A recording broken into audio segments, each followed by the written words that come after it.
안녕하십니까. 동남권 산업체 재직자 직무 역량 강화 사업의 일환으로 준비되고 있는 이 단기 강좌에서 스마트 팩토리와 로봇 기술에 대한 강의를 맡은 경상국립대 기계공학부 박영진이라고 합니다. 이번 시간에서는 스마트 팩토리에서의 로봇에 대한 이슈에 대해서 간단히 말씀드린 후에 로봇이란 무엇이며 어떻게 구성되는지 소개해 드리려고 합니다.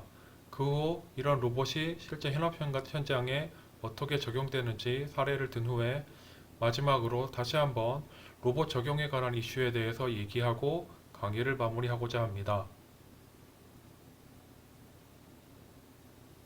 스마트 팩토리에서의 로봇에 대해서 말씀드리고자 합니다. 여러분이 단기 강좌를 통해서 스마트 팩토리에 대해서는 자세하게 배우고 있으실 거라고 알고 있습니다. 스마트 팩토리는 단순한 공장 자동화를 넘어서 소비자 중심의 지능화된 공장을 개발하려고 하고 있으며 가상 공간 등을 통해서 실시간으로 현장 및 품질을 관리, 제어하며 에너지, 인력 등의 리소스를 효율적으로 활용하는 것을 목표로 하고 있습니다. 그 결과 각 공정을 모듈화하여 한 생산 라인에서도 소비자 취향에 따라서 유연하게 다양한 맞춤형 제품을 생산이 가능해질 것이며 그로 따라서 제품 경쟁력 강화로 이어질 것입니다. 그래서 일반적으로 산업 설비가 있고 그것을 제어한 후에 나오는 결과물을 관리하는 이런 일반적인 공장과는 달리 이 모든 생산 설비가 지능화되어 있고 최적화되어 있으며 그 각각에 대해서 클라우드, 또 데이터 분석 혹은 인공지능 등을 이용을 하여 기존보다 더 뛰어난 생산성 향상 및 원가 절감의 효과를 누리고자 하는 게 스마트 팩토리일 것입니다. 이러한 생산을 담당하기 위해서는 기존의 손품종 대량 생산 체계에서 벗어나 다품종 소량 생산 혹은 다품종 변량 생산, 즉 생산량이 변하는 것에도 대응할 수 있도록 더욱 생산 설비 및 공정이 변화가 되어야 될 것입니다.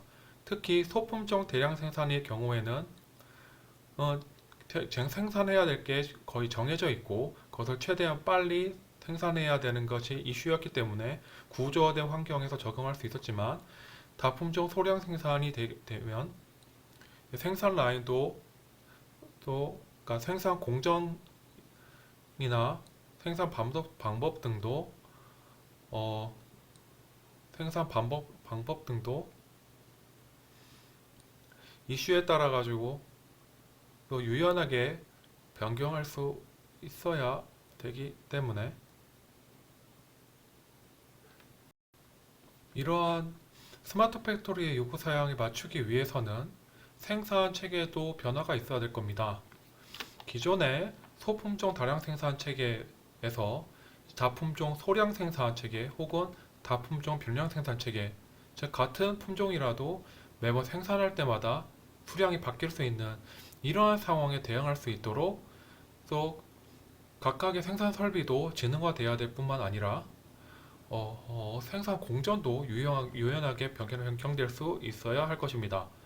특히 예전에 소품종 대량 생산 체계의 경우 정해진 지금 품목에 대해서 빠르게 생산만 하면 되었기 때문에 이렇게 구조화된 환경에서 생산이 이루어진다고 하면 이제는 다품종 어떠한 물건을 만들어야 될지도 모르겠고 어떠한 수량이 만들지도 결정이 안 되는 상황이기 때문에 무언가 비구조화된 환경에서 제품을 생산을 해야 될 것입니다.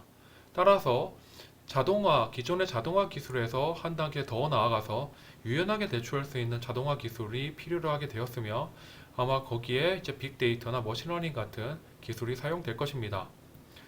로봇도 이러한 맥락에서 고려가 되게 됩니다. 그래서 로봇이 주목받는 이유는 로봇이 유연한 상황에 대처 가능하기 때문입니다.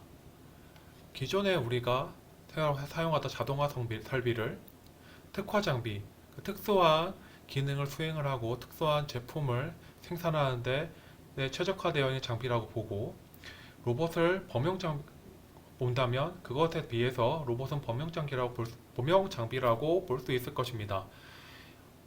이걸 느낌적으로 좀 생각을 해보려면, 그러니까 좀 느낌적으로 받아들이기 위해서 박스 포장 자동화 사례를 가져와 봤습니다. 이게 일괄적으로 우리가 사용하는 박스 포장 예입니다. 포장하려는 제품이 이렇게 쭉쭉쭉 오면 위에서 박스 하나를 재빨리 가져와서 박스를 그러니까 를 접은 다음에 그 안에다 상품을 밀어넣고 라인이 지나가면 이제 포장이 완료돼 가지고 나오는 이런 형태로 되어 있습니다. 보시는 바와 같이 포장을 하려는 그 장비에 맞춰 가지고 제품에 맞춰서 장비가 특화되어 있으며 상당히 빠르게 그러니까 포장 작업을 완료하고 있는 것을 볼 수가 있습니다. 이런 박스 포장 작업을 로봇을 가지고도 할 수 있습니다. 보면 이제 로봇이 이제 박스 하나를 여기도 볼까요? 로봇이 박스 하나를 짚습니다. 짚고 떨구면서 자동적으로 접고요. 여기 있는 특수한 레일에 대고 쭉 당기면 접히면서 테이핑까지 됩니다. 이렇게 해서 박스 하나가 완성이 되는 거고, 얘는 계속 이 작업을 반복하는 거죠. 보시면 아시겠지만 생산성은 기존의 이러한 특화 장비가 훨씬 빠릅니다. 왜냐면 이것을 최대한 정해진 품목에 대해서 최대한 빠르게 그러니까 생산할 수 있도록 만들어진 장비이기 때문에 생산성을 따라갈 수가 없죠. 하지만 만약에 그러니까 원래 정해진 품목 외에 다른 것을 설계해야 된다고 한다면, 예를 들어 이 코로나 사태가 터지면서 배달 업체가 엄청나게 시장이 커졌죠. 그러다 보니까 포장해야 될 것들이 엄청나게 많아졌습니다. 그런 다양한 주문이 들어왔을 때 이런 특화 장비라고 하면 대응을 못하겠지만, 로봇 기반으로 한 이런 장비라면 로봇이 끝단에 달리는 장치 조금 바꿔주고 레일 좀 조정을 하면 그런 다양한 박스 포장에 대해서도, 다양한 사이즈의 포장에 대해서도 대응할 수가 있겠죠.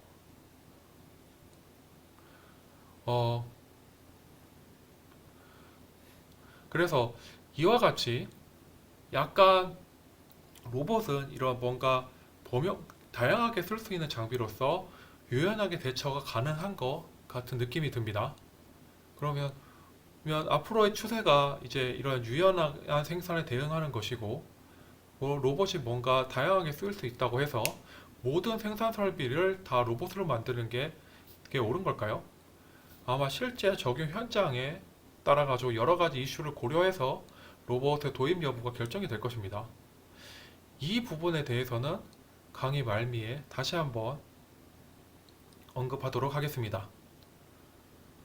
부터는 로봇이란 무엇이며 로봇이 어떻게 구성되는지에 대해서 말씀을 드리고자 합니다. 대략적인 내용은 이와 같습니다. 자동화 공정은 사실 현재 적용되고 있는 자동화 공정은 단순히 로봇으로만 모든 게 이루어지지 않고 설비랑 로봇이 그러니까 혼합되어 있는 형태를 취하는 경우가 많습니다. 그래서 보면 기존에 설비가 있고요. 그래서 컨베이어 벨트 같은 걸 통해 가지고 제품을 생산해야 하는 혹은 작업해야 되는 대상들을 올려줍니다. 그리고 비전이나 카메라, RFID 통해 가지고 각각에 대해서 물류를 확인을 하고요. 로봇은 실제로 특정한 공간에서 혹은 유연성이 필요한 곳에서 적용이 됩니다. 물론 로봇이 돌아가고 있기 때문에 안전을 위해서 안전 펜스 같은 것도 들어가고요. 로봇이 설치된 상태에서 작업을 하는데, 이 로봇이 특정한 작업을 하기 위해서는 그 작업에 맞는 우리 그리퍼 같은 거를 설치를 해야 됩니다. 우리가 그 CNC 같은 곳에서 각각 가공에 맞게 툴 체인지를 하는 것처럼 저희가 그리퍼 같은 걸 통해 가지고 다양한 작업을 할 수 있게 됩니다. 그리고 이러한 설비는 맨머신 인터페이스라고 해서 사용자가 제어할 수 있도록 인터페이스 창으로 뚫어놨고요. 이 전체적인 모든 장비를 제어하는 제어기가 이제 PLC나 PC를 통해서 이렇게 구성이 됩니다. 저는 이제부터 이 전체 시스템 중에서 이 로봇과 이 그리퍼에 대해서 얘기를 하려고 합니다. 우리가 넓은 의미에서 보면 자동으로 움직이는 모든 설비를 다 로봇이라고 볼 수도 있을 것입니다. 근데 좀 좁은 의미에서 얘기를 한다고 하면 저희가 로봇이라고 얘기하는 것은 다관절로 이루어진 자동화 장치를 로봇이라고 합니다. 그래서 로봇은 이렇게 여러 가지 링크와 관절, 상대 운동을 할 수 있는 관절로 이루어진 이런 장치를 생각해 볼 수가 있고요. 크게 이제 직렬 로봇이라는 것은 모든 게 이제 관절 링크 뒤에서 구체적인 용어는 뒤에서 다루겠지만 어떻게 보면 여기서 시작해서 쭉 한 방향으로 뻗어나가는 이런 형태의 로봇들을 직렬 로봇이라고 하고 아주 가장 많이 보는 형태의 로봇일 겁니다. 근데 한편으로는 여기서 시작해가지고 관절을 따라서 뚝 따라가다 보면 다른 링크를 통해 가지고 다시 원래대로 원리 위치로 돌아오는 이렇게 뭐 루프 구조가 있는 구조 로봇을 볼 수가 있는데 이런 로봇을 병렬 로봇이라고 합니다. 이런 로봇들은 작업에 따라 가지고 핸들링을 한다든지 용접을 한다든지 팔레타이징을 한다든지 그런 작업에 맞게 튜닝을 한 후에 사용을 하게 됩니다. 그리고 다양한 센서를 기반으로 해서 사용자가 없이도 외부 장치랑 연동해서 어떤 작업을 수행하는 자동으로 수행되는 장치를 뜻하게 됩니다. 로봇 장치의 구성 요소는 여기서 뭐 구성 요소를 다양하게 정의할 수도 있는데 이 페이지에서는 이제 제품 관점에서 구성 요소를 말씀을 드리려고 합니다. 일반적으로 여러분들이 로봇을 사게 되면 로봇 안에는 이제 로봇 팔이 있고 그 로봇 컨트롤러 박스가 들어 있습니다. 이게 가장 기본적인 구성이고요. 이 컨트롤 박스는 최종적으로 전체 공정을 제어하는 이제 전체 공정의 제어기에 해당하는 PLC나 PC 같은 것과 PC 같은 제어기와 이제 통신을 할 수도 있습니다. 그러기 위해서 일단 말씀드렸던 기본 구성으로서는 로팔, 컨트롤 박스, 각각의 케이블, 그리고 비상 상황에서 멈출 수 있는 비상정치 스위치까지도 넣어주는 경우가 있습니다. 그리고 추가 구성품으로서는 로봇이 로봇 단독으로 뭔가 뭔가 작업을 하는 게 아니라 여기에 막 다양한 부속품들이 붙어가지고 다양한 작업을 할 수 있습니다. 일단은 로봇에게 명령을 주기 위해서 별도의 티칭 펜던트 같은 것도 생각할 수가 있고요. 로봇이 실질적으로 외부 세상과 접촉을 해가지고 작업하는 데 쓰는 이제 다양한 종류의 그리퍼들이 있습니다. 그리고 로봇이 다양한 정보를 받아들이기 위해서 이런 센서들이 있고요. 비전 센서를 포함해가지고 다양한 종류의 센서들이 있습니다. 그리고 예전에는 특히 산업용 로봇 같은 경우에는 로봇을 특정한 곳에 고정시켜 놓고 사용하는 경우가 많았지만 그러니까 최근의 로봇들은 이제 로봇에 이동성을 부여해가지고 로봇이 더 많은 영역을 커버하고 더 많은 서비스를 할 수 있도록 이렇게 모바일 베이스를 붙여주는 경우가 있습니다. 이 모든 것들이 로봇과 이렇게 장착을 해서 로봇이 다양한 작업을 수행할 수 있도록 도와줍니다. 로봇의 부위별 명칭을 말씀드린다고 하면 일단 로봇 팔이 있고요. 로봇 팔이 있고 이 부분을 로봇 베이스라고 부르고요. 여기에 엔드 툴 또는 엔드 이펙터, 엔드 툴 말단 장비라고 하는데 엔드 툴을 붙일 수 있는 플랜지가 있습니다. 여기에 이제 볼팅 같은 걸 통해서 그리퍼 같은 걸 고정하는 거고요. 이 그리퍼랑 통신하기 위한 엔드 툴 포트가 있고 혹은 이제 엔드 툴의 상태를 표시할 수 있는 표시등 같은 것들이 있습니다. 로봇 팔은 기본적으로 가장 많이 사용하는 형태가 6개의 회전 관절로 이루어져서 그래서 이제 다양한 작업을 하는 이런 로봇 팔이 일반적인데요. 왜 우리가 컨베이어 벨트나 이송 장치를 사용하지 않고 굳이 로봇을 특정 짓는 걸까요? 혹은 왜 6개의 로봇 모터를 사용하는 게 가장 일반적일까요? 그 이유는 로봇이 하는 일이 3차원 공간상에서 물체를 움직이고, 그러니까 로봇이 하는 일은 가장 중요한 게 조작입니다. 이 조작을 어떻게 정의할 수 있냐면 3차원에 있는 물체의 상태를 바꾸는 걸로 표현할 수 있어요. 3차원에 있는 물체의 상태를 바꾸는 걸 조작이라고 합니다. 여기서 우리가 상태가 바뀔 수 있는 게 뭐가 있냐면 3차원의 물체는 크게 위치로 따지면 세 가지로 움직일 수 있습니다. X, Y, Z 방향으로 세 방향이 움직일 수 있고요. 또 회전도 할 수 있습니다. X, Y, Z 방향으로 회전도 할 수 있는 거죠. 따라서 3차원에 있는 물체가 그러니까 X, Y, Z로 조금이라도 움직였거나 X, Y, Z로 조금이라도 방향이 바뀌었다고 하면 우리는 그게 상태가 바뀌었다고 하고 그런 것들이 어떻게 보면 로봇팔이 하는 조작일 것입니다. 그렇기 때문에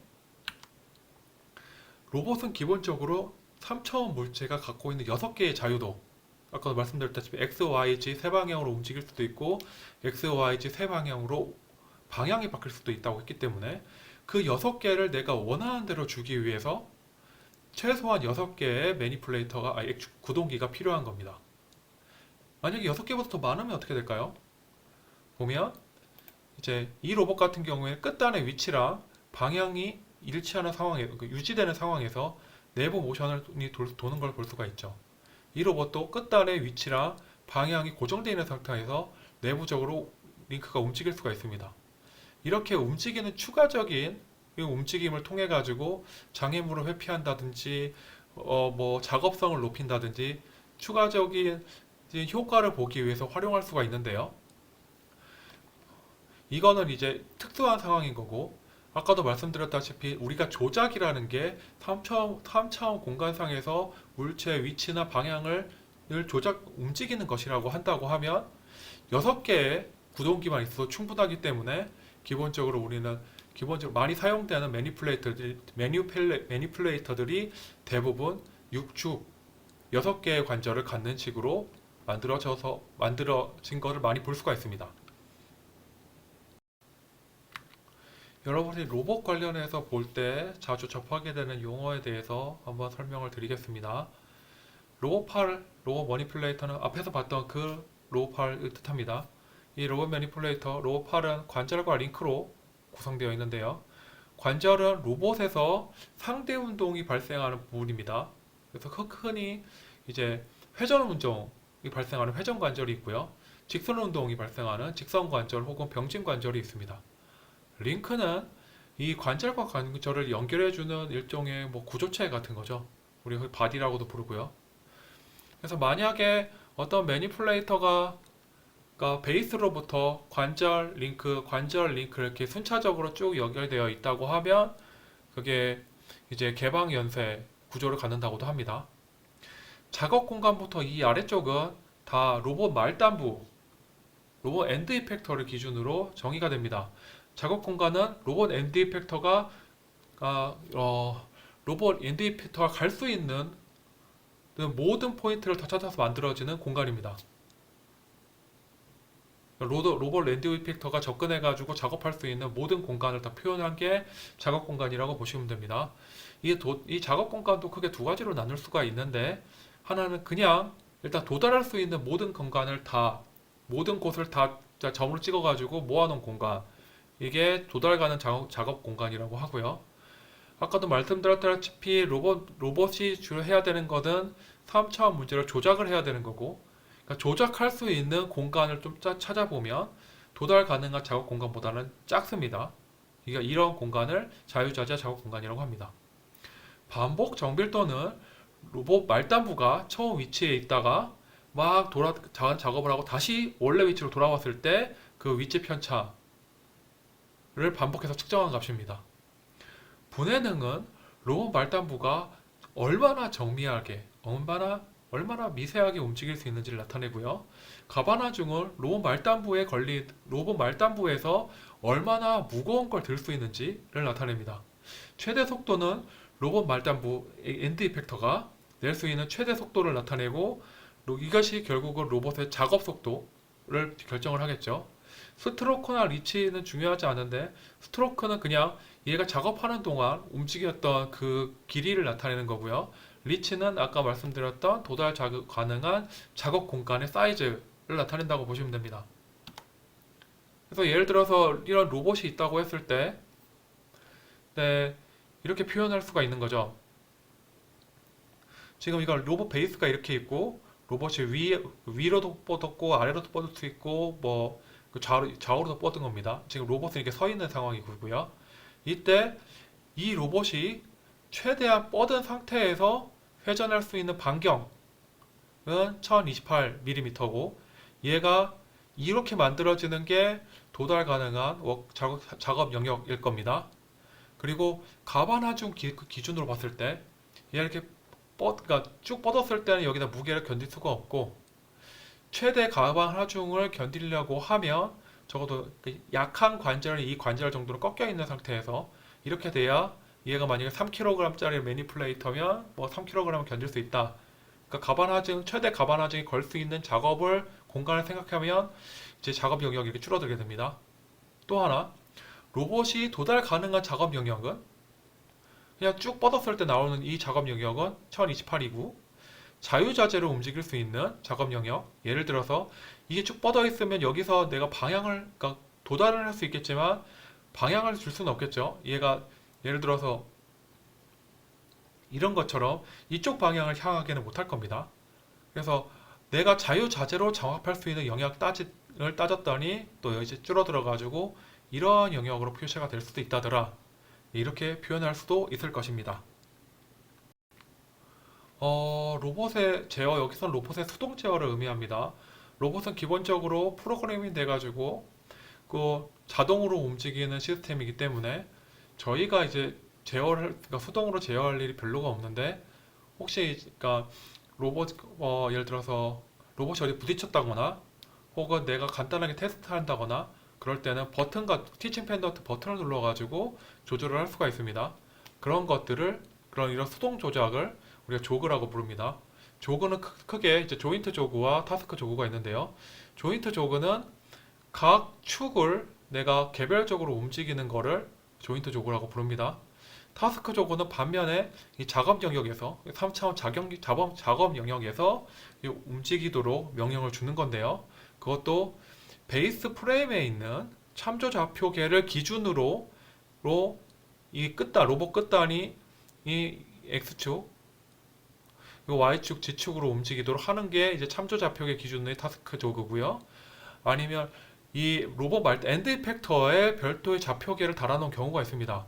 그래서 그 좌표계를 따라서 움직이게 하는 게 툴 좌표계 기준의 타스크 조그가 있습니다. 그러니까 보통은 자동 제어할 때는 이런 것들을 고려할 필요가 없고 각각의 코디네이션 맞춰가지고 경로를 생성한다거나 명령을 줬을 텐데 사용자가 수동으로 조작해야 될 경우에는 이런 용어에 대해서 익숙해 두시면 좋습니다. 앞에서 이제 로봇의 기본 용어에 대해서 로봇에 대해서 개략적으로 말씀을 드렸다고 하면 여기서부터는 이제 로봇에 추가적으로 장착돼 가지고 로봇에 좀 더 다양한 작업을 할 수 있도록 하는 액세서리들, 추가 부속품들에 대해서 말씀드리겠습니다. 첫 번째가 그리퍼입니다. 그리퍼는 사람의 손 동작을 흉내내는 장치로서 로봇에서 사람의 손가락 같은 역할을 수행을 합니다. 그래서 보면 이렇게 간단하게 좌우로 벌어지는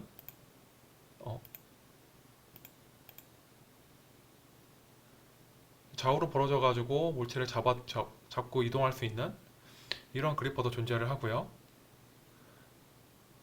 혹은 이것보다 훨씬 복잡한 그리퍼도 존재를 합니다. 얘는 지금 손가락이 개별적으로 그러니까 단순히 오므리고 펴지는 게 아니라 손가락 자체도 접을 수 있는 상황인 거죠. 그래서 바닥에 있는 이런 볼트 같은 걸 뽑아서 다른 데다 꼽는 이런 작업도 할 수가 있습니다. 로봇은 앞에서 보셨다시피 로봇 자체는 로봇 엔드 툴이 붙을 수 있는 플래지만 있지 얘가 외부 작업을 할 수 있는 특별한 도구가 없습니다. 따라서 로봇 그리퍼는 로봇의 자동화 작업을 완성하기 위해서는 꼭 필요한 필수 요소고 여러분이 하고자 하는 작업에 맞춰서 더 적합한 그리퍼를 설치해 가지고 적합한 그리퍼를 선택해 가지고 장착해서 활용하시면 됩니다. 다음으로 로봇 비전이 있습니다. 로봇 비전 센서는 말 그대로 카메라를 통해 가지고 외부의 영상을 측정해서 외부 환경 조건을 받아들일 수 있는 그런 때 사용하는 센서인데요. 흔히 이제 검사 비전과 로봇 비전 두 개로 나눕니다. 검사 비전은 상당히 고가의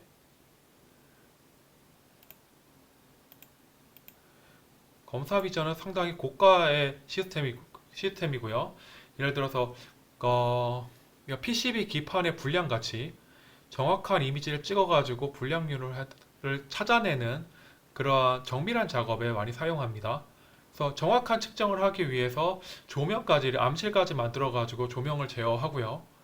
만약에 시편이 바뀌게 될 경우에 이에 대해서 학습된 이미지가 달라지기 때문에 전문 엔지니어가 다시 보정을 하는 식으로 사용합니다. 반면에 협동 비전, 로봇 비전 같은 경우에는 여기 보면 그러니까 로봇의 말단부에 장착돼 가지고 주변 상황에 대해서 간단한 정보만 받아들이는 용도로 사용을 합니다.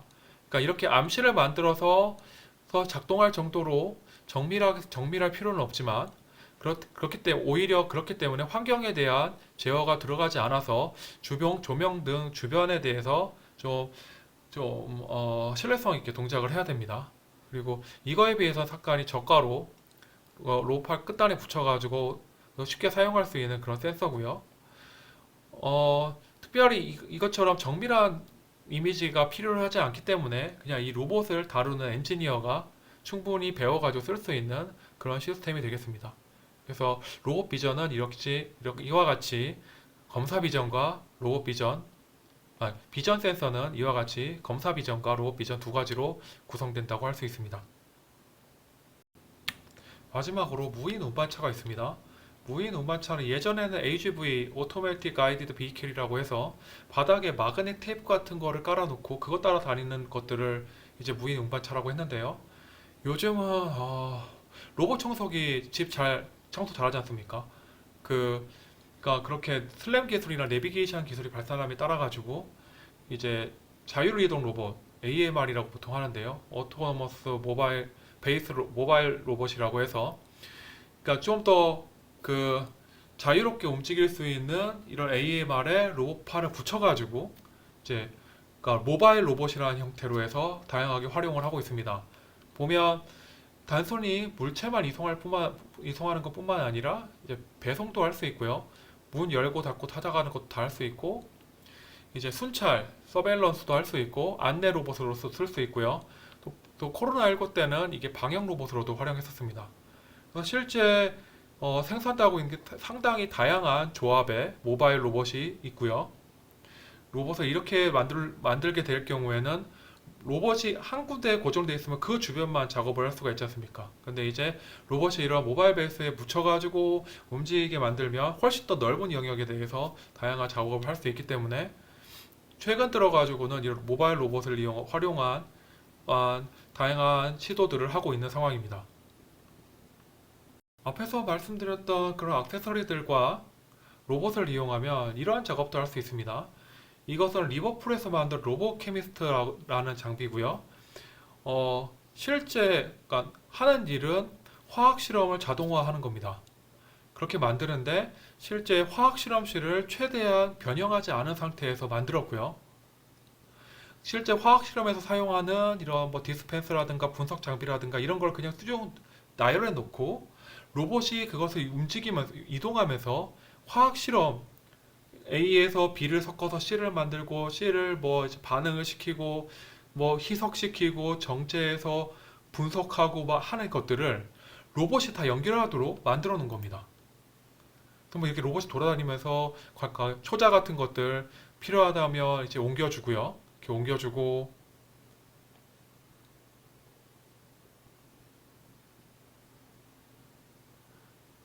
이걸 하는 앤디 쿠퍼 교수인데 또 이런 식으로 실제 실험 환경에서 그냥 모바일 베이스에서 로봇이 움직이면서 필요한 엔드 툴을 가지고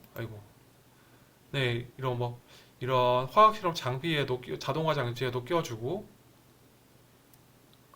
또 실제로 시약을 받아서 이제 쉐이커 같은 데도 옮겨줘서 흔들리게 하고 이런 식으로 로봇이 그러니까 이런 식으로 화학 실험이라고 하면 엄청 복잡하고 손이 많이 가고 쉽지 않은 공정인데 이것을 특별히 이 화학 실험을 위한 공정 설비나 그런 것을 두지 않고 그냥 장비를 쭉 나열한 다음에 로봇을 이용해서 다 엮어가지고 뭐 의미 있는 자동화 결과를 얻을 수 있다는 게 특징적이고요. 그러니까 현재 로봇, 그러니까 매니플레이터는 이 정도, 그러니까 이러한 작업까지도 수행할 수 있는 수준에 도달해 있습니다. 그리고 이러한 수준에 도달하기 위해서 앞에서 그 많은 로봇과 로봇의 추가적인 액세서리들이 필요한 거죠.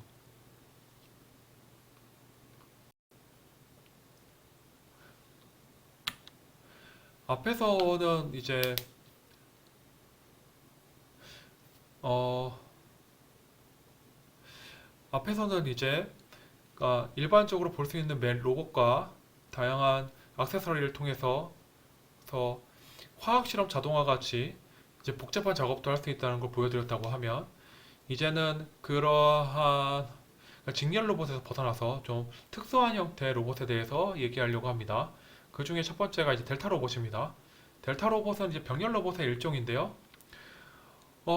페루프 구조를 말씀하신 대로 그러니까 페루프 구조를 형성합니다. 오픈 체인 형태, 개방형 오픈 체인 형태가 아까 이게 쪼개서 끝나는 거였는데 얘는 여러 개의 로봇 팔이 한 군데 몰려 있는 것과 똑같은 형태 형상입니다.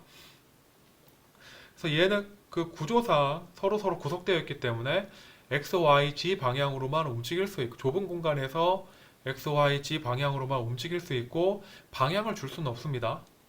다만 장점이 뭐냐면 이거 같은 경우에는 그러니까 사실 로봇을 제어하는 데 있어서 로봇, 로봇을 구동하는 데 사용하는 모터가 상당히 무겁기 때문에 그게 어떻게 보면은 스스로의 무게를 증가시켜 가지고 로봇이 빨리 움직이지 못하도록 하는 제한 요인으로 작용을 합니다. 근데 이런 델타 로봇 같은 경우에는 그 모든 무거운 모터가 다 베이스에 붙어 있고 그 실제로 움직이는 것들은 그냥 가벼운 링키지로만 구성이 되어 있기 때문에 상당히 빠르게 동작할 수가 있습니다. 예를 들어 이거는 지금 ABB에서 소세지 포장 작업을 하고 있는 건데요. 그래서 보면 소세지를 그냥 쏙 쏟아가지고 컨베이어 벨트로 날라줍니다. 날라주기만 하면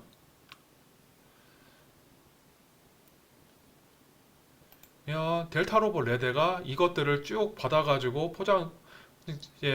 포장지에 다 쌓아놓는 거죠.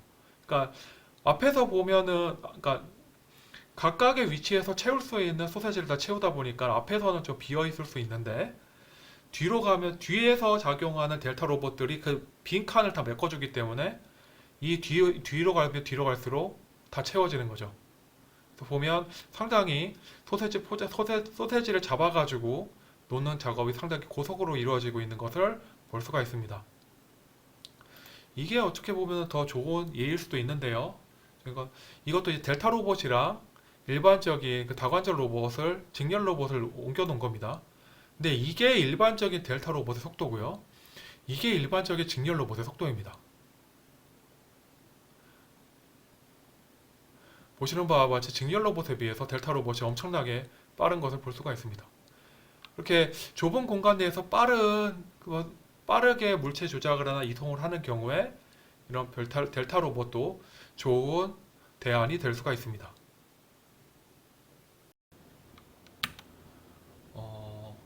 좀 특별한 다관절 로봇으로서 협동 로봇이 중요한 협동 로봇이 최근에 각광을 받고 있습니다. 협동 로봇은 콜라보레이티브 로봇 혹은 코봇이라고 불리는데요. 협동이라는 말이 내포하고 있듯이 이 로봇들은 사람과 안전하게 상호작용하면서 공동의 작업을 수행할 수 있도록 설계된 로봇들입니다. 이 로봇에는 다양한 센서들, 뭐 충돌 감지 센서라든가 앞에서 얘기했던 힘 센서라든가 혹은 뭐 비전이나 뭐 라이다 같은 위치를 알 수 있는 센서들을 통해서 주변의 환경을 인식하고 위험 상황을 적절하게 회피함으로써 사람과의 물리적 접촉에서 안전해질 수 있도록 하는 기능이 내장되어 있습니다. 최근 들어 다양한 산업 분야에서 이제 생산성을 향상시키고 작업자의 부상을 방지하고 반복적인 작업 부담을 감소하기 위해서 이런 협동 로봇을 많이 고려하고 있습니다. 이 부분에 대해서는 뒤에서 말씀드리겠습니다. 협동 로봇과 기존의 산업용 로봇이 어떻게 다른가 하면 이제 산업용 로봇 같은 경우에 산업용 로봇에서 우리가 기대하는 이제 빠른 속도 그러니까 빠른 동작 속도를 보이지만 그렇게 하기 위해서 전문가만이 운영할 수 있다는 특징이 있는데, 협동 로봇 같은 경우에는 어, 이제 설치하고 운영하는 게 용이하며 안전하다는 특징이 있습니다. 그리고 산업용 로봇 같은 경우에는 몇몇 그 산업용 로봇에 특화되어 있는 작업들이 있죠. 용접, 도장, 팔레타이징 같은 게 있다고 하면, 협동 로봇은 단순 조립 작업이나 수작업이나 기타 가공 공정 같은데, 여기서 말하는 가공이라는 것은 앞에서 얘기했던 그라인딩, 디버링 이런 것들 다 포함합니다. 이런 것들에서 강점이 있다고 곧 나왔었습니다. 왜냐하면 다양한 센서들이 있기 때문에 이런 기존의 산업용 로봇이 할 수 없었던 작업도 할 수 있거든요. 최근에는 이러한 특징적인 작업들조차도 협동 로봇을 통해서 구현할 수 있다고 얘기하고 있는 상황입니다. 그리고 기존의 산업용 로봇 도입 비용이 1억 이상 5천만 원 이렇게 되어 있는데, 사실 산업용 로봇이 많이 대량 생산화되었고 표준화되어 있기 때문에 도입 비용은 산업용 로봇이 더 쌉니다. 이 추가적인 센서 비용만 생각을 하더라도 협동 로봇이 더 비용이 더 로봇만 비교를 한다고 하면 협동 로봇이 좀 더 비싼 게 사실이죠. 하지만 여기서 도입 비용이 차이가 난다고 했던 건 뭐냐면, 산업용 로봇은 산업용 로봇만 쓸 수 있는 게 아니라 이걸 설치하게 되면 그러니까 삼성 전원이라든가 펜스나 가드 혹은 라이트 커튼 같은 걸 반드시 쳐서 사용자가 오지 못하도록 공간을 격리해야 됩니다. 그 외에 유지보수나 이런 것들조차도 특수한 기술이 필요하기 때문에 이 모든 비용을 생각을 했을 때 내 도입 비용이 비싸다는 거고요. 반면에 협동 로봇은 자기가 스스로 충돌을 인식하고 회피할 수 있는 기능이 있기 때문에 이런 펜스나 라이트 커튼, 안전 스캐너 이런 것들을 설치할 필요가 없고 그냥 로봇만 설치하면 되기 때문에 전체적인 비용이 협동 로봇이 더 저렴한 거 아니냐, 이렇게 얘기하는 겁니다. 이렇게 얘기하는 겁니다.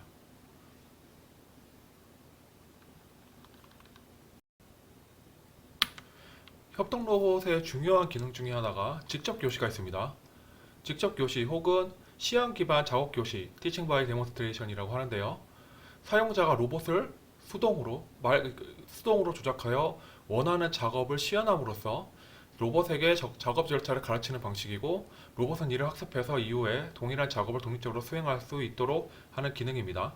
이게 산업용 로봇이랑 구분이 되는데, 예를 들어 이런 걸 생각해 볼 수가 있습니다. 지금 CNC 설반이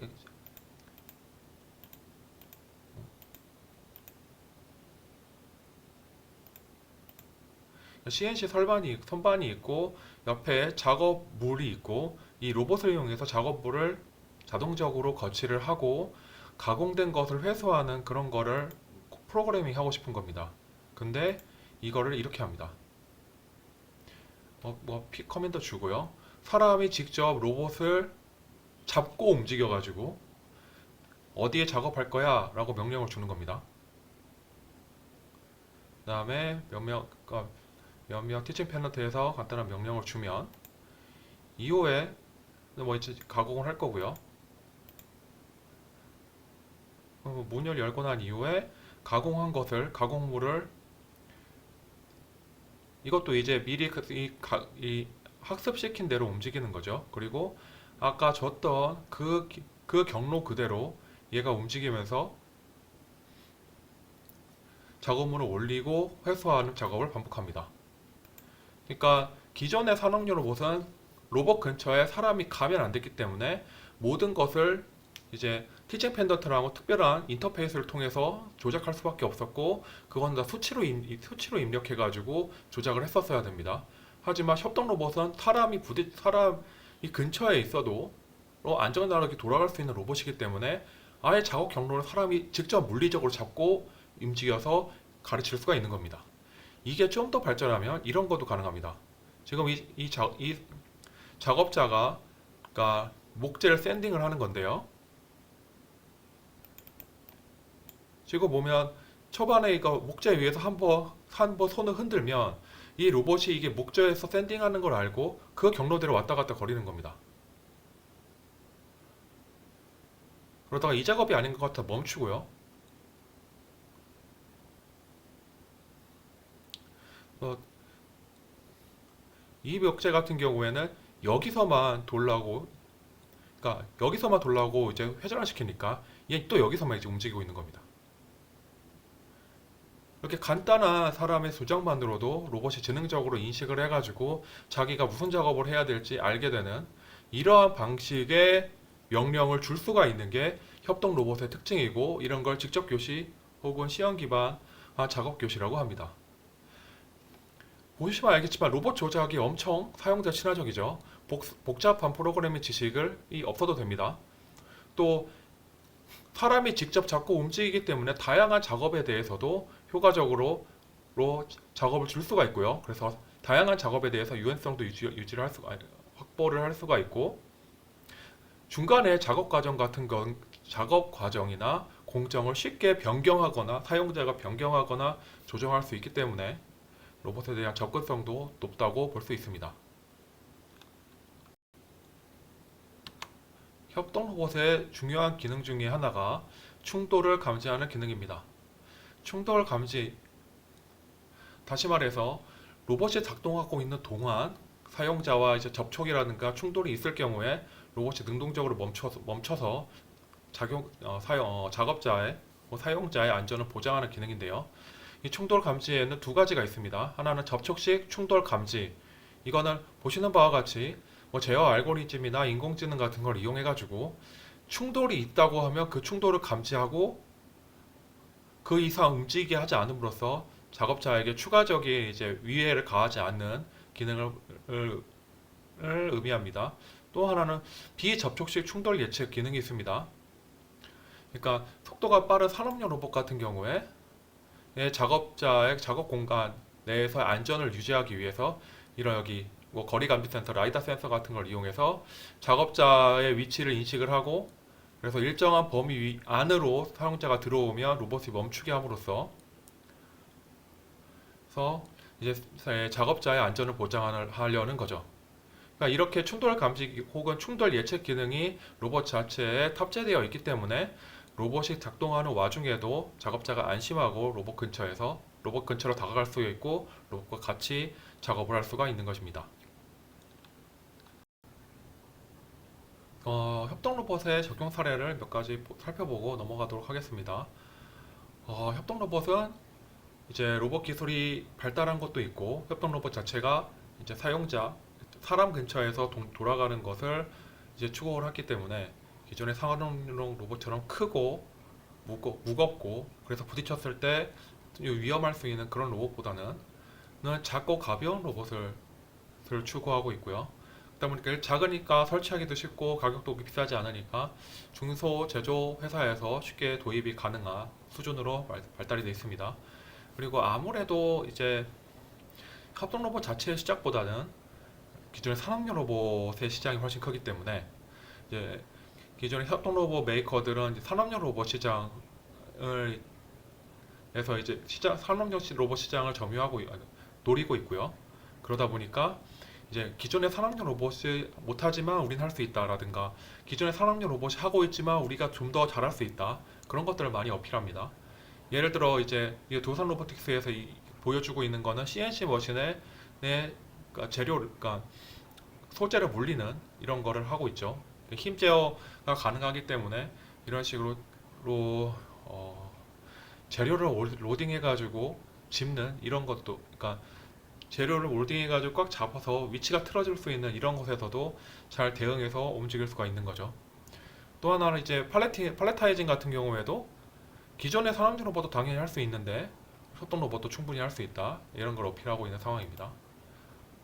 또 하나가 비전이나 혹은 힘 센서 같은 걸 이용해서 이제 물체를 인식해야 되고 비정형화된 이런 작업조차도 이제 자동화할 수 있다고 주장하고 있기 때문에 이런 것은 오히려 이제 다품종 변량 생산이나 혹은 다품종 소량 생산에 적합할 것입니다. 이거 같은 경우에는 힘 센서 기반으로 해가지고 볼팅하는 작업을 자동화하고 있는 거고요. 앞에서 말씀드렸다시피 힘 정보가 있어야 이런 걸 뭘 가져와 가지고 어디에 끼워 넣고, 지금 이거 같은 경우에는 볼트를 가지고 미리 나 있는 탭 위치에 볼팅을 하는 건데 이걸 위치 제어만 가지고는 불가능합니다. 또한 로봇에 붙일 수 있는 다양한 센서들로 제공함으로써 이제 뭐 품질 검사 같은 것도 수행할 수가 있고요. 네.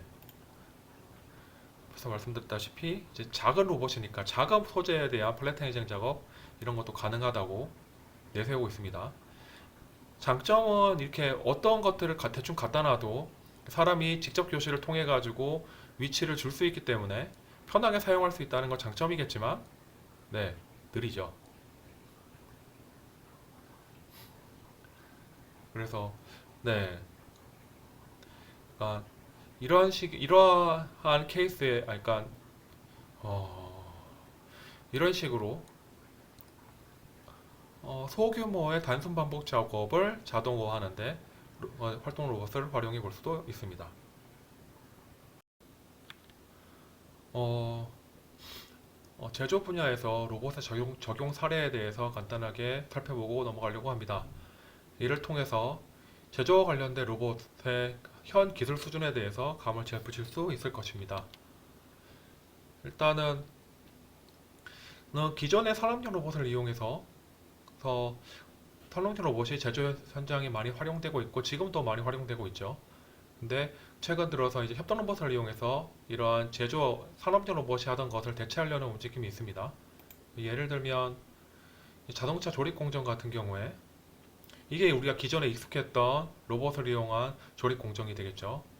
빠르게 로봇을 많이 동작할 수 있도록 펜스를 쳐놓은 상태에서 다양한 로봇으로 빠르게 작업하고 있는 것을 볼 수가 있습니다. 반면에 이것 동일하게 자동차 부품 조립 공정을 협동 로봇으로 만들 수도 있는데요. 물론 이제 정확하게 그러니까 규모에 있어서 정확하게 일치가 되지는 않겠지만 협동 로봇을 이용해서도 동일하게 작업을 구성할 수가 있고 옆에서의 느낌과 다른 게 뭐냐면 여기는 조립 로봇이 돌아가고 있는 조립 라인 근처에 사람들이 왔다 갔다 거리는 것을 볼 수가 있습니다.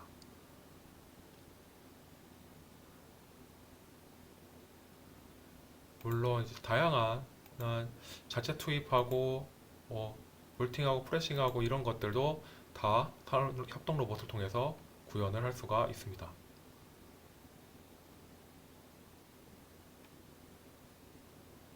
이런 것들이 협동 로봇이겠죠.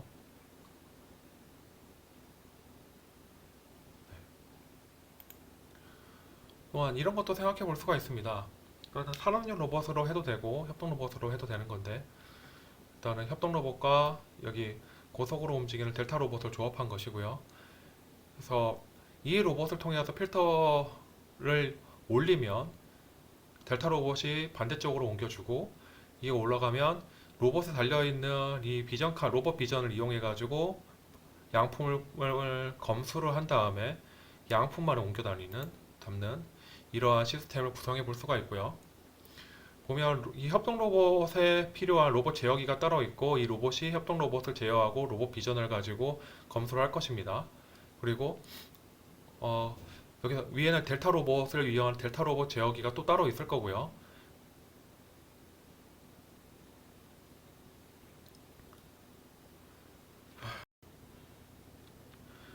이러한 사례도 생각해 볼 수가 있습니다. 이거는 델타 로봇과 컨베이어 벨트를 조합한 건데요.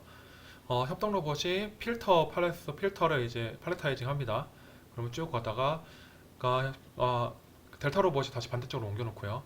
여기 쭉 보다 보면 이 부분에서 이제 필터에 대해서 비전 센서를 이용해서 양품을 여부를 판단합니다. 그래서 양품이면 이쪽으로 옮겨 놓는 이런 식의 예제를 생각해 볼 수가 있고요. 실제로 시스템에 보면 협동 로봇은 협동 로봇 제어기가 있어가지고 로봇 비전이랑 협동 로봇에 대해서 제어를 하고 있는 상황이고 여기 델타 로봇 제어랑 컨베이어 벨트 제어는 이 전체적인 프로세서 제어기가 있어서 이것이 전부 관장을 해서 이동 속도라든가 델타 로봇의 움직임을 제어를 합니다. 또 여기에 이제 검사 비전이 설치되어 있어가지고 양품 여부를 판단을 하는 거죠. 그리고 각각에는 이제 와이파이를 통해서 서버로 올리게 되면 사용자는 진행 상황을 서버를 통해서 확인할 수가 있게 되고 이런 식으로 이해계 점프를 만들 수가 있습니다. 그러니까 현재 나와 있는 로봇의 이제 컴포넌트를 잘 조합을 하면 이 정도는 쉽게 구현을 할 수 있는 상황입니다.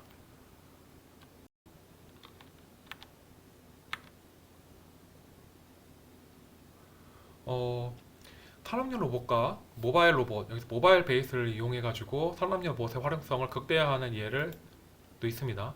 그러니까 로봇은 말 그대로 그냥 팔레타이징, 디팔레타이징만 하고요. 그 안에 작은 모바일 베이스를 도와주고 물류 이송을 하고 자동 물류 분석을 하는데 쓰는 예를 생각해 볼 수가 있습니다. 이런 식으로 하면 모바일 로봇을 직접 옮길 수도 있지만 모바일 로봇은 그러니까 매니플레이트한 작업만 하고 이동 그러니까 여러 다수의 모바일 베이스를 둠으로써 로봇의 활용성을 극대화시키는 방안도 생각해 볼 수가 있습니다. 모바일 로봇을 요식업계에 적용하려는 사례도 있습니다. 그러니까 잘못 얘기했네요. 협동 로봇을 요식업계에 적용하려고 하는 사례도 있습니다. 협동 로봇은 그 개발 목적상 사람과 최대에 가까이 붙어가지고 사람이 힘들거나 부상을 당할 수 있는 일을 대신하려고 하는 로봇이기 때문에 네, 그러니까 사람 중심의 작업 환경에 넣으려고 하는 시도가 끊임없이 있었고요. 주로 이제 요식업계에서 많이 나타나고 있습니다. 보시는 바와 같이 맥주 따르는 로봇을 이용해서 이제 맥주도 따를 수 있습니다.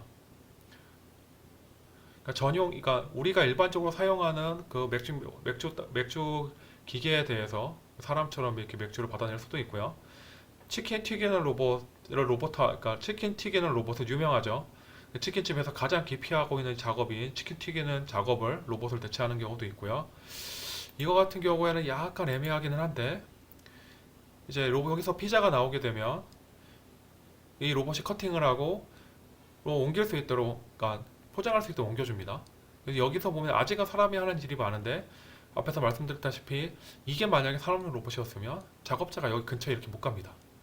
협동 로봇이기 때문에 이렇게 둘이 협업해가지고 작업할 수 있다. 뭐 말씀드릴 수 있을 것 같습니다. 이것은 현대 로보틱스에서 자신들이 제조 환경의 로봇화를 위해서 출시하고 있는 라인업들을 다 보여주고 있는 겁니다. 현대 로보틱스는 이제 산업용 로봇도 당연히 만들고 있고요. 고속 핸들링을 위한 로봇도 만들고 있고, 데이터 로봇도 만들고 있고, AGV를 포함한 모바일 로봇도 만들고 있고, 협동 로봇도 만들고 있는 상황이어서 그래서 각각에 대해서 기술들을 보유하고 있다고 지금 PR 하고 있는 상황이고요. 얘는 뭐 작업이 두 가지가 있습니다. 하나는 박스를 집는 게 있고요. 그때는 이런 툴을 사용을 하고 위에 비전 센서를 이용해서 인식해가지고 적당한 위치에 꼽아 놓는 거죠. 그리고 그러다가 이제 툴 체인저가 있습니다. 그러니까 이러한 다른 종류의 상자를 집기 위해서 자동적으로 툴 체인징을 할 수 있는 툴 체인저를 만들어서 다른 것도 작업을 할 수가 있고요.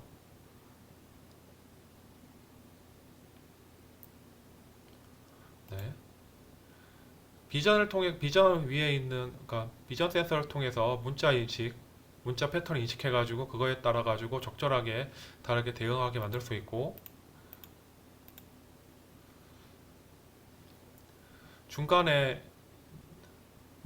중간에 그러니까 위치가 잘못되어 있으면 그걸 인식해가지고 위치를 보정할 수도 있고, 델타 로봇을 이용해서 고속으로 이제 다른 모바일 로봇이 움직이기 편하도록 이제 패키징을 해 놓으면 저희 모바일 로봇이 떠가지고 자기 베이스로 올려서 움직이는 이러한 시나리오들을 시연을 하고 있습니다. 이 정도는 현재 만약에 제조업에 로봇을 적용한다고 했을 때 이 정도 로봇들은 다 약간 확보해서 적용할 수 있다고 생각하시면 될 것 같습니다. 여기서 다음 보여드릴 사례는 그냥 현 최고 수준의 기술이 어느 정도인지 참고해 주시는 용도로 보시면 좋을 것 같습니다. 이거는 아직 연구 단계에 있는 장비고 아마 상용화, 제품화 되지는 않았을 겁니다. 이거 같은 경우는 보스턴 다이나믹스라는 회사에서 만든 팔레타이징 로봇인데요. 모바일 베이스 있고 위에 움직일 수 있고 이런 식의 암이 생겨가지고 상자를 집을 수가 있습니다. 기술력 과시하는 거고, 여기 끝단에 카메라가 달려 있어서 자기가 어떤 작업을 하고 있는지 확인할 수 있습니다. 꽤나 컴팩트하게 접힐 수 있는 상황인 거죠. 얘 같은 경우에는 지금 컨테이너 박스는 일반적으로 우리가 컨테이너선에서 있는 그 환경을 그대로 모사한 상황이고요. 특별히 지금 대농 장비라고 하는 거 여기 카메라 한두 개 달아놓은 거랑 여기 경사도 달아놓은 거밖에 없습니다. 이런 환경에서 일반적인 작업자가 직면하게 되는 이 박스 같은 거가 있다고 하면 스스로 이제 비전을 찍어가지고 작업 계획을 다 세워서 어느 것부터 내릴 건지 판단을 해서 다 내리고 있는 그런 상황입니다. 그러니까 비정형화된 공간이기도 하죠. 그러니까 로봇에게 친화적인 공간이 아닙니다. 그리고 비정형화된 공정이기도 하죠. 어떤 것부터 내리라고 사용자가 명령을 한 게 없습니다. 그냥 자기가 측정을 해가지고 인식해서 자기 스스로 어떤 것부터 내릴 건지 판단해서 올리고 있는 상황입니다. 그러니까 팔레타이징 로봇이 이렇게까지 또 발전할 수 있다. 그러니까 이런 것과 이렇게도 만들 수는 있다. 라고 정도로만 참고해 주시면 좋을 것 같습니다.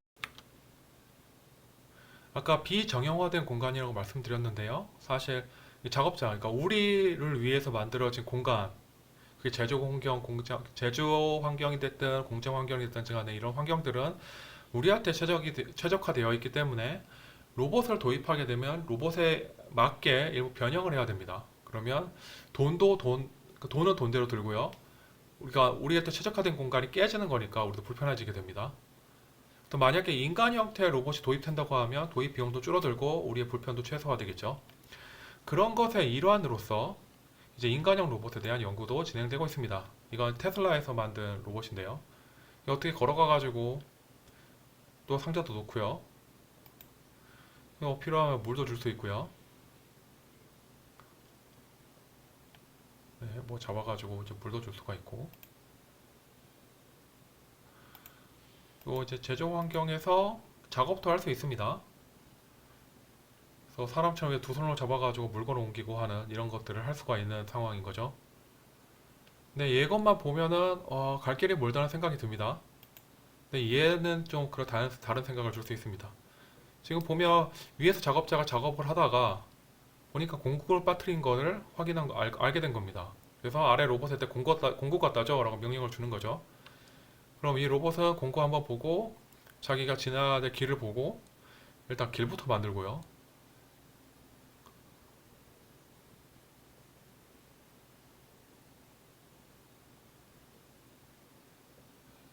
그 다음에 뛰어가가지고 자기가 옮겨야 될 공구 상자를 들고 이런 계단 같은 것도 성급성 뛰어가고 그러니까 사다리 좁은 공간도 올라가고 단도 극복하고 필요한 거 던지기까지 합니다. 이거는 잘 만들어진 시연이기 때문에 아마 일반적인 공간에선 이렇게까지 동작하지 못할 겁니다. 근데 어떻게 보면 인간형 로봇이 우리가 제조 환경에 도입되는 데까지 생각보다 많은 시간이 걸리지 않을 수도 있겠구나 라는 느낌을 줄 수 있죠. 자, 이상으로 제조 환경에서 쓰이는 로봇의 사례에 대해서 살펴보았습니다. 지금까지 제조 환경에 사용되는 로봇에 대해서 살펴보았습니다. 마지막으로 로봇 적용과 관련된 이슈에 대해서 간단하게 얘기를 하고 본 강의를 마무리하려고 합니다. 사실 로봇에 대해서 요즘 사람들이 관심을 많이 가지고 있습니다. 제4차 산업혁명의 핵심 기술이라고도 불리기도 하고요. 실제로 로봇을 적용하기 많이 쉬워진 것도 사실입니다. 근데 한편으로 생각을 하면 이게 요즘 나오는 로봇이 산업용 로봇에 비해서 더 뛰어난가? 의문을 들을 수 있습니다. 아까도 말씀드렸다시피 여러 가지 기능이 들어있기는 하지만 생산성 측면에서는 예전의 로봇들이 더 빠른 것 같고요. 실제로 현업의 협동 로봇을 적용한 후에 이게 너무 그러니까 최대 속도가 나오지 않아가지고 너무 느려가지고 불만이다라고 말씀하시는 것도 쉽게 들을 수 있습니다. 그래서 과연 로봇을 적용하는 게 이제 제조업에서 도움이 될까요? 그런 이슈에 대해서 한번 얘기를 해보고 싶습니다.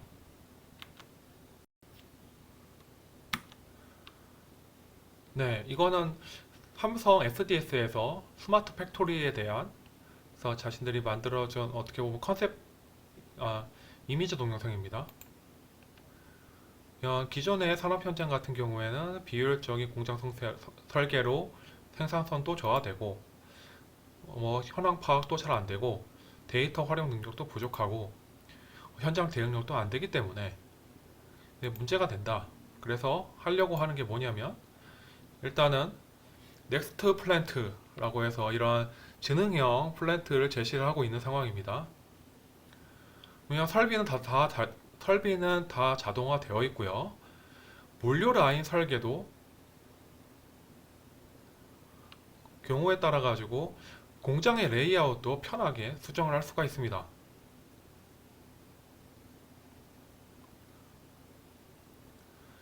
그리고 그래서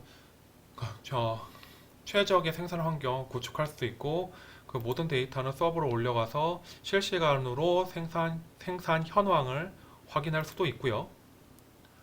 이 설비 데이터를 바탕으로 해서 분석 및 최적화도 진행할 수가 있을 것이고, 시장 대응력 강화하고, 표준화된 데이터 수집을 할 거고, 인工지능 기술도 적용이 돼가지고 효율적인 관리가 가능할 겁니다.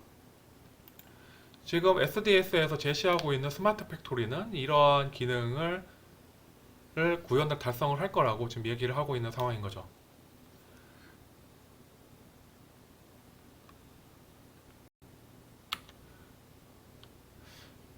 이것은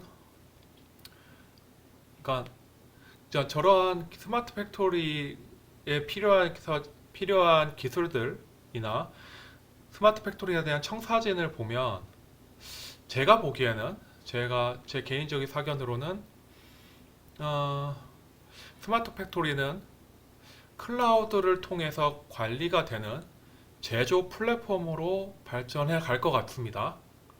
그래서 제가 어디서 느끼냐면, 이제 두 가지 케이스가 있습니다. 하나는 아마존 웹 서비스라는 게 있고요. 또 하나는 TSMC의 수익 구조에서 그런 걸 느끼는데, 현재는 요즘 시대는 플랫폼 기업이 가장 잘 나가고 있는 시대죠.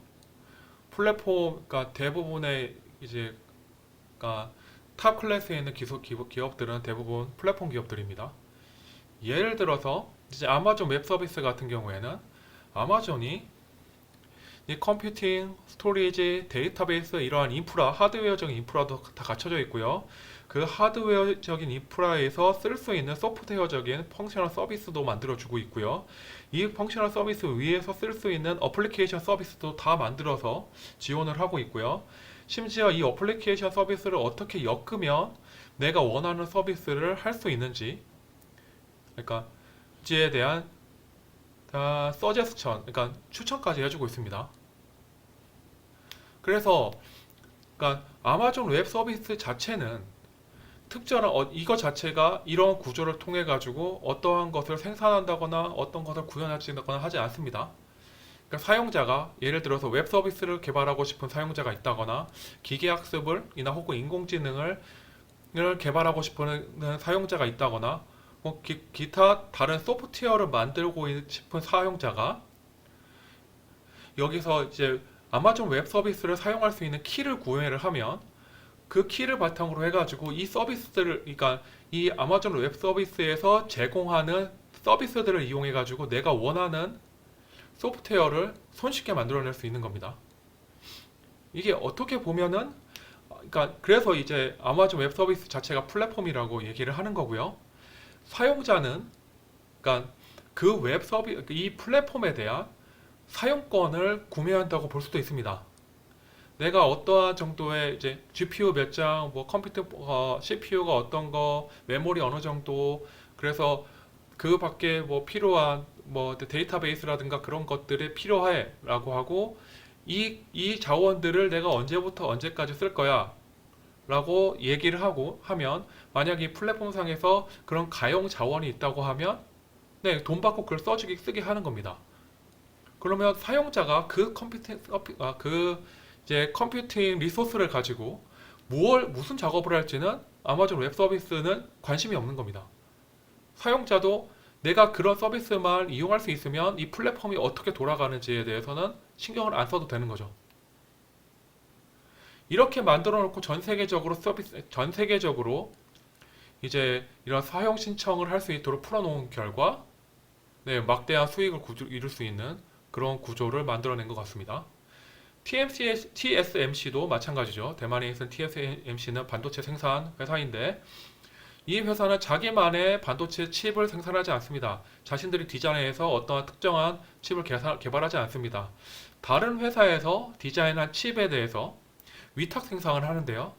저기서 다른 회사에 디자인한 반도체 칩을 보내오면 그걸 한번 쭉 시뮬레이션을 해보고 어떻게 생산할 건지 딱 정한 다음에 오케이, 그럼 생산할게. 그럼 어떤 라인에서 어떤 물량으로 언제부터 언제까지 생산할 거야 라고 하고 그 생산에 대한 대가를 받는 것입니다.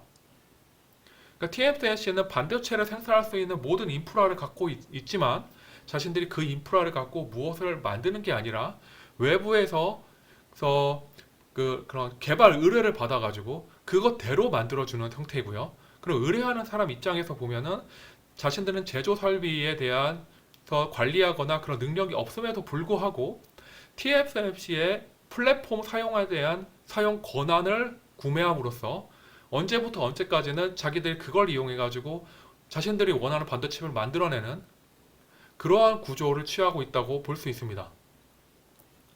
이 두 사례가 제조업에서 크게 다르지 않은 것 같거든요. 물론 제조업이라고 했을 경우에 그 회사만의 브랜드가 있고 그 회사만의 제품을 개발해서 만드는 경우도 있지만 대부분의 경우에는 외부에서 의뢰를 받고 그 의뢰에 대해서 견적을 내서 비용을 받은 다음에 그걸 만들어주는 방식을 취하고 있습니다. 따라서 이러한 플랫폼 기반으로 돌아가는 것은 어떻게 보면은 기존의 이제 제조 공장이나 제조 환경의 업그레이드 버전이라고 볼 수도 있고요.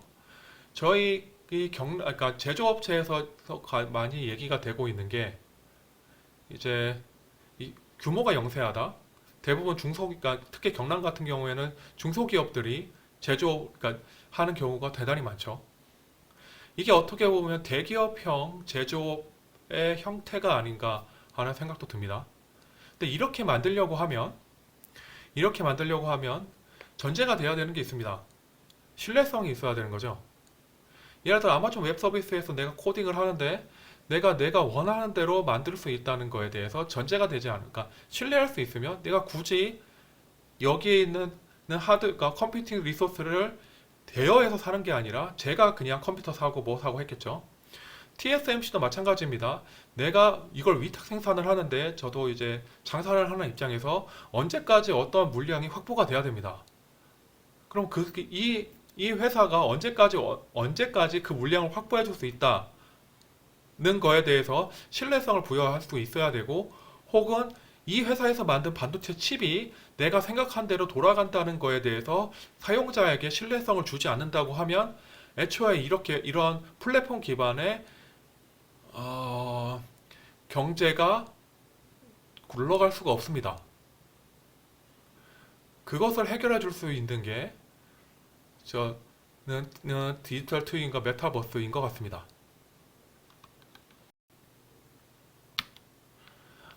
스마트 팩토리 하면 주로 자주 나오는 게 디지털 트윈과 메타버스입니다.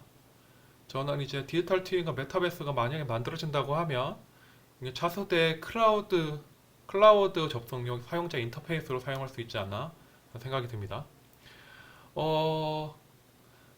현재 구현되어 있는 디지털 트윈 중에 가장 성공적이고 가장 완성도가 높은 것은 내비게이션입니다. 왜 그럴까요?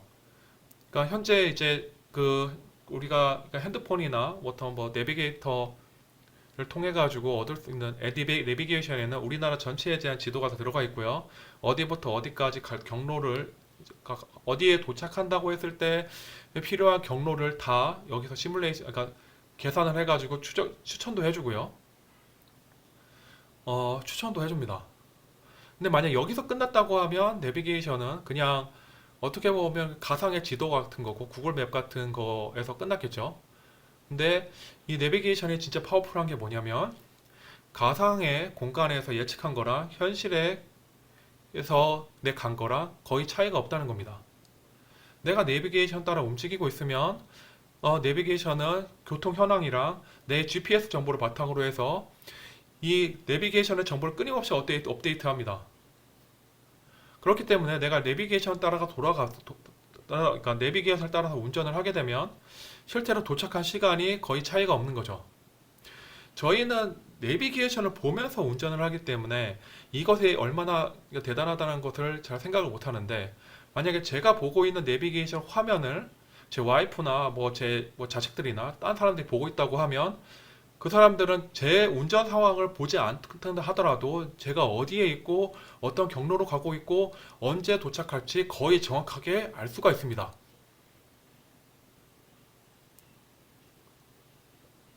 그렇기 때문에 내비게이션이 엄청난 시스템이고 그렇게 많이 사용하고 있는 거거든요. 이걸 만약에 제조 플랫폼에 집어넣을 수 있으면 어떻게 될까요? 어차피 데이터는 네, 디지털 트윈을 이용해서 지금 제조 플랫폼에 해당하는 걸 가상현상에 올리고 제조 플랫폼에 돌아가고 있는 상황을 끊임없이 위로 업데이트를 합니다. 그러면 내가 의뢰한 제품이 지금 어느 단계, 어느 프로세스에 가 있고 어떻게 생산되고 있고 그러니까 재고가 그러니까 얼마만큼 남았기 때문에 언제까지 완료가 되겠다는 것을 거의 실시간으로 정확하게 알 수가 있습니다. 또한 이러한 디지털 트윈이 있으면 저희가 내비게이션 공간상에서 경로 계획하듯이 내가 만약에 제조하고 싶다고 하면 예를 들어서 이제 주조를 통해 가지고 형상을 한 다음에 기계 가공을 해 가지고 폴리싱해서 만들 거야 라고 하면 그 공정들을 어떻게 배치를 할 건지, 각각에서 어떤 포인트를 줄 건지 내가 설정을 다 할 수가 있는 거죠. 그리고 설정을 한 그대로 얘는 제조 플랫폼과 디지털 트윈은 끊임없이 데이터가 브리치되는 걸 잡아가려고 업데이트 하려고 할 거니까 거의 내가 지정한 그대로 만들어진다고 우리가 신뢰할 수가 있습니다. 이 정도가 되면 이제 내가 내 손대서 만들지 않다고 하더라도 제조 공정 전체를 제조 플랫폼에 일임할 수가 있겠죠. 그런 측면에서 본다고 한다면 미래 스마트 팩토리에서 디지털 트윈이나 메타버스 기술은 상당히 중요한 기술이 될 것입니다. 따라서 만약에 이게 예를 들어 같이 경남 제조 플랫폼이 있다고 한다면 이러한 제조 플랫폼은 이 다음과 같은 사항을 요구할 것입니다. 일단은 로봇을 포함한 모든 설비, 그게 굳이 로봇이 아니어도 됩니다. 모든 설비들은 다 범용성과 유연성을 가지고 있어야 됩니다. 왜냐하면 어떠한 물건을 만들게 될지 모르거든요. 그리고 생산 공정조차도 범용성과 유연성이 있어야 됩니다. 왜냐하면 사용자가 어떻게 가공하라는 것까지 지정할 수 있거든요. 그리고 가용 자원, 가용 설비를 거의 정확하게 파악할 수 있어야 되고요. 이게 만들어졌을 경우에 언제까지 만들어진다는 것이 정확하게 예측이 돼야 됩니다. 이렇게 하기 위해서는 모든 설비는 무인화되고 로봇화되고 그리고 리더던시라고 하죠. 그러니까 비상 상황에 대처할 수 있는 캐퍼가 있어야 됩니다. 사람이 들어가게 되면 그날의 컨디션에 따라 가지고 생산 시간을 정확하게 예측할 수 없을 수가 있어요. 그런 측면에서도 최대한 그런 불확실성을 배제하고 이 위해서라도 모든 설비는 무인화되고 로봇화되어야 될 겁니다.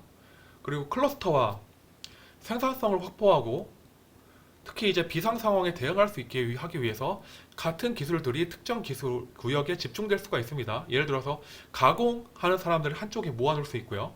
압연하는 거, 사출하는 거, 주조하는 것들을 한쪽에 모아놔가지고 생산 설비를 증축해 놓는 거죠. 그래서 만약에 의뢰가 들어와서 예를 들어서 가공을 하다가 있다가 어느 라인이 멈추면 재빨리 그 옆 라인을 이용해가지고 설비를 진행함으로써 이게 내가 계획했던 시간 내에 가공할 수 있도록 제작될 수 있도록 보장해 주는 것도 필요하고요. 혹은 어쨌든 이게 클러스터화 돼가지고 이거는 그냥 예를 들어서 이제 아변 프로세스 그러니까 사출 클러스터는 사출만 계속 하다 보니까 관련 기술이 쌓여가지고 기술을 고도화할 수 있고 생산성을 향상시킬 방향을 만들어낼 수가 있겠죠. 그래서 이렇게 플랫폼으로 만든다고 하면 클러스터화 하는 게 좋습니다. 그리고 클러스터화를 할 수 있는 게 클라우드화되고 물류 자동화가 되기 때문에 가능합니다. 클라우드화는 모든 클러스터에 있는 데이터를 클라우드로 올려서 어디서든 내가 이제 현 상황에 대해서 파악할 수 있고 어디서든 그 데이터를 접속할 수 있게 만드는 거고요. 물류 자동화는 각 클러스터가 떨어져 있다고 하면 그 클러스터를 긴밀하게 연결해 가지고 그 클러스터에서 활용되는 자원이 균등하게 분리가 되고 생산되는 생산물이 끊임없이 순환할 수 있도록 연결함으로써 연결을 시켜버리는 거죠. 그러면 같은 공간에서, 그러니까 이쪽에서는, 그러니까 그러니까 분업화인 거죠. 이 클러스터에서 이것만 만들 수 있다고 하더라도 전체적인 제품을 개발할 수가 있게 됩니다. 이러한 정도의 플랫폼이 갖추어져야 될 거고요.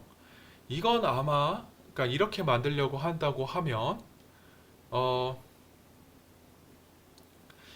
아마 진짜 예를 들면 경남 전체에 대해서 이게 깔려야 될 겁니다. 그래서 이 정도 규모에서 이 정도의 유연성을 가지고 쉽게 말해서 전 세계 모든 사람이 이 요구하는 걸 내가 다 받아줄 수 있고 그 요구 상황을 다 견뎌낼 수 있는 캐파가를 만들겠다. 이 정도 사이즈로 간다고 하면 지능형 범용 로봇은 절대적으로 필요합니다. 특화 로봇은 이게 특정한 제품을 만들다 해서 끝나는 게 아니라 이게 공간만 차지하고 공정을 비효율하게 만들어요. 그거 몇 개 쓰고 안 쓰고 구석에 있어 버리면 그거는 그냥 재고가 아니라 그냥 공간의 유연성을 떨어뜨리는 그냥 장애물에 지나지 않게 됩니다. 따라서 그러니까 로봇을 포함해 가지고 모든 설비는 다 지능화돼야 되고 그렇게 하기 위해서는 로봇이 절대적으로 필요한 거죠. 그렇기 때문에 이 정도 비전을 생각하고 있기 때문에 로봇이 제4차 산업혁명에서의 핵심 기술이라고 얘기를 하고 자꾸 스마트 팩토리에서 로봇을 하는 것이 아닌가라고 개인적으로 생각합니다. 그런데 이 제조 플랫폼 만들어지는데 몇 년이 걸릴까요? 저는 이 정도 수준의 사양이 갖춰지는 데까지 100년도 짧다고 생각을 합니다. 그러니까 만약에 100년 후에 만들어질 거에서 로봇이 중요하다고 하면 오케이, 알겠습니다. 근데 지금 우리는 당장 로봇을 써야 될지 말아야 될지 고민해야 되는 상황이지 않습니까? 그렇다면 현업에서의 로봇은 아마 그냥 이런 형태가 될 겁니다. 전체 설비 중에 일부만 좀 내가 유연성을 주기 위해서 일부 라인만 로봇을 사용을 하고 그걸 통해 가지고 좀 약간의 좀 이제 대응할 수 있는 품목을 늘리는 정도?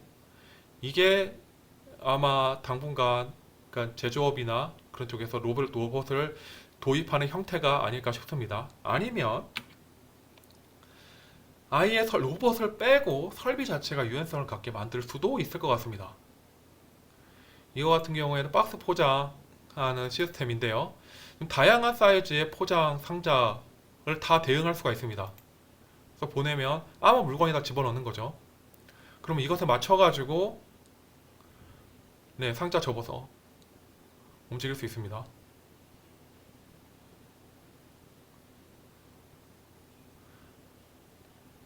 상자 형태가 다 다르죠. 이거 같은 게 로봇이라고 할 수 있을까요? 제가 아까 말씀드렸다시피 다관절로 이루어진 기계 장치를 로봇이라고 한다고 하면 이건 로봇의 정의에 맞진 않을 겁니다. 근데 얘는 충분히 유연하고 충분히 다양한 품목에 대응할 수가 있죠. 아마 당분간은 이런 것들이 생산성 측면에서 더 도움이 될 수도 있습니다. 그래서 이런 것들을 고려를 해가지고 만약에 지금 그러니까 우리가 그러니까 로봇을 도입하려는 공정에서 중요한 것이 무엇인지, 생산성인지 유연성인지 아니면 인간에 대한 안전성인지 그런 것들을 잘 따져서 만약에 도움이 된다고 하면 로봇을 적용하면 좋지 않을까. 이게 현실간 하는 생각을 합니다. 그러니까 마지막으로 이 얘기를 덧붙이고 싶었던 거는 그러니까 로봇이 이제 그러니까 뭐라고 해야 되죠? 그러니까 새로 이제 뜨고 있는 제품이고 앞으로 모두 로봇화 돼야 된다고 얘기하고 있고 그래서 이게 지금 당장은 내가 도움이 안 된다고 하더라도 로봇을 적용해야 되는 거 아닌가? 그렇게 이렇게 고민하는 경우를 좀 봤습니다. 근데 제가 거기에 대해서 말씀드리고 싶은 거는 거기서 말하는 미래 기술이라고 하는 것과 우리가 생각하는 미래가 간극이 꽤 크다는 거. 그 사람들이 얘기하는 미래는 100년 후라고 한다면 우리가 생각해야 되는 미래는 한 2, 3년 후라고 할 수가 있고요. 그렇다고 한다고 하면 그 간극을 잘 보정해서 또 생각을 해야 되지 않나. 특히 이제 로봇 적용 같은 경우에는 생산 라인 자체를 바꾸는 것이기 때문에 대단히 큰 일이 될 수가 있거든요. 그래서 그런 것들을 적용을 할 때, 그러니까 라인을 바꾸게 되면 비용도 만만치 않게 되고 로봇을 도입하면 끝나는 게 아니라 그 로봇을 계속 유지 보수하고 프로그램 관리하고 하는 작업들이 필요하고 그러면 또 그것 하기 위한 인력을 채용을 해야 되고 여러 가지 이슈가 현실적인 이슈가 존재를 할 수가 있기 때문에 그것을 고려했을 때 도움이 안 된다고 하면 로봇 외에 다른 방법을 찾아보는 것도 나쁘지 않은 거 아닌가. 적어도 제조 현장에서 사용되는 로봇이라고 하면 이 정도는 이 정도는 한번 얘기를 해야 될 것 같아가지고 말미에 이런 페이지를 만들어 봤습니다. 네, 준비한 강의는 여기까지입니다. 경청해 주셔서 감사합니다.